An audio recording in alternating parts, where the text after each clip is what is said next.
What's going on, guys? It's Dorian from Cravings, and today we're talking about the best side deck cards you can play.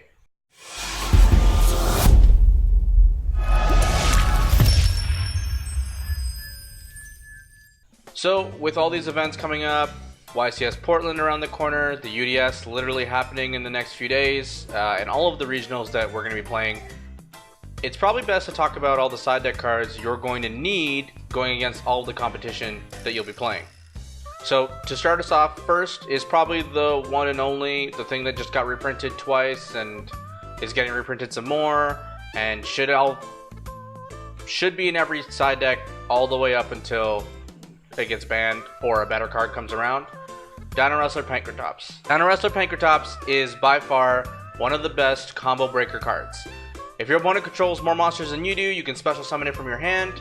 You can only special summon him once per turn, but just by special summoning him, he creates a presence that doesn't require immediate attention, where you can tribute him and destroy a card on the field, but you can take away a lot of pressure by having him on the field and just battling, because even if the opponent needs to remove the card, because he's got a 2600 attack, he can probably beat over a lot of things.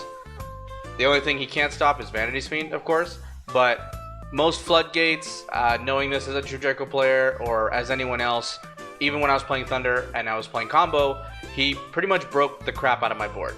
Pankratops sits at probably one of the second or third best side deck cards that you can play, and you can still play going into the meta ahead. Next, we have Evenly Matched. This one's a little controversial. Some people think the card is good, some people think the card is bad. I'm some of the people that think the card is good. I think it's amazing. Evenly matched in a format where there is combo, you can bait out a negate. If you don't bait out a negate and they don't play a negate, then you're banishing every card they have except for one in a likelihood. So it allows you to go second. Just like Pankratops, going second allows you to play the game still. Sure, you may not win in one turn, but that's not what this game is about, or we're not trying to make that game about this. You're supposed to try and win and at least even the playing field, and this card will do that. At the end of the battle phase, you can activate this card. It'll banish as many cards as possible until you and your opponent control the same amount. You can activate this card from your hand, which kind of goes against the whole trap thing, but because of that, you can just activate it first before you do anything and just leave them with one card. It's a good card.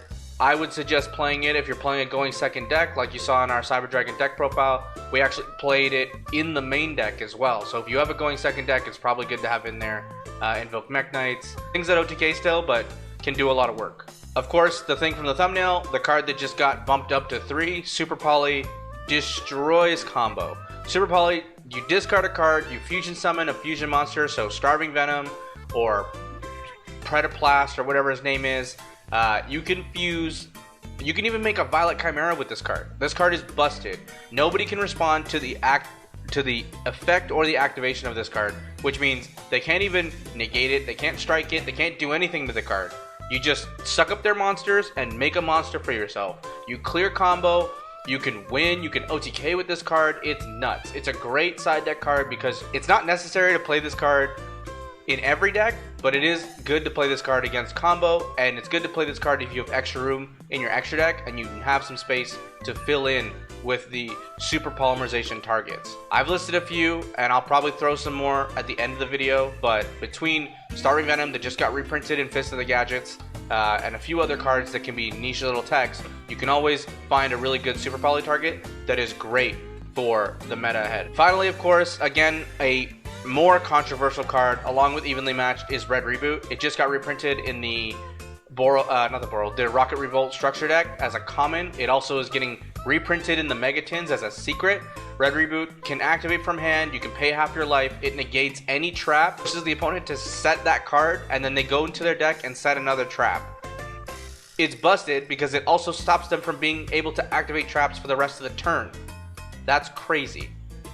So not only does this eliminate all forms of counterplay, but you can use it against people going to Red Reboot you. So I commonly like to use this card to Red Reboot someone else's Red Reboot.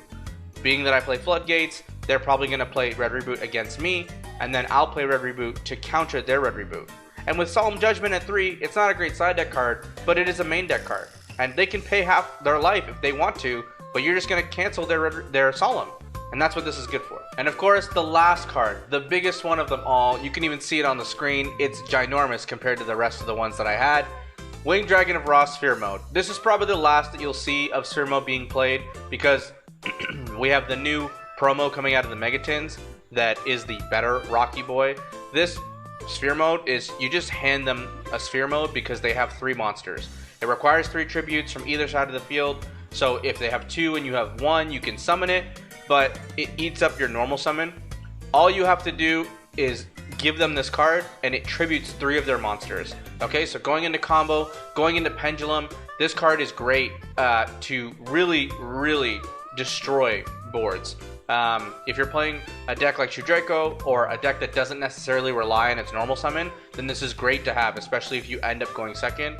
Whether you win the first round or lose the second round and you know going into third you're going to need it. Hopefully you get this card. And a Pendulum board, it means nothing. They can't, it's like a kaiju, there's no responses, they can't negate this. There's nothing they can do other than get their monsters sent to the grave, and then this ends up on their field. Well, that's it, guys. Thank you so much for watching this video. If you need to know when your events are or what's coming up, you can always go to the Yu-Gi-Oh card events regionals locations page on the Yu-Gi-Oh website. You can take all of these side deck cards into mind. These are what I think are the best side deck cards in my opinion. If you have any suggestions, please let me know in the comments below. Obviously, it'll change as the meta progresses. But we've got some cool cards coming out of the Megatins, some cool cards coming out or getting reprinted ahead, and hopefully the next few sets give us some more options because these cards have been great. They're really good cards. Aside from the artifact engine, I can see some slight situations where I would change a card or two, but it's all situational and it all depends on the meta ahead. So hopefully you guys find best use of these cards, and I think the better point about a lot of these cards is none of them are over $10. Except for Super Poly. Super Poly got like, the OTS really pushed its reprint, so the price is a lot higher, but I think as people settle down on the price before Dual Devastator comes out, it'll probably go lower. But yeah, the benefit to a lot of these cards is they're easily accessible, they're easy to play with, and they're probably the best side deck cards going into the meta. Hey guys, it's Craig with Team Cardboard Cravings. Thanks for watching the video. If you like it, please subscribe and like and comment and add to watch later and hit the notification button if we have one. The next video should be here, Dorian, put that in the end part. And we'll see you in the next one.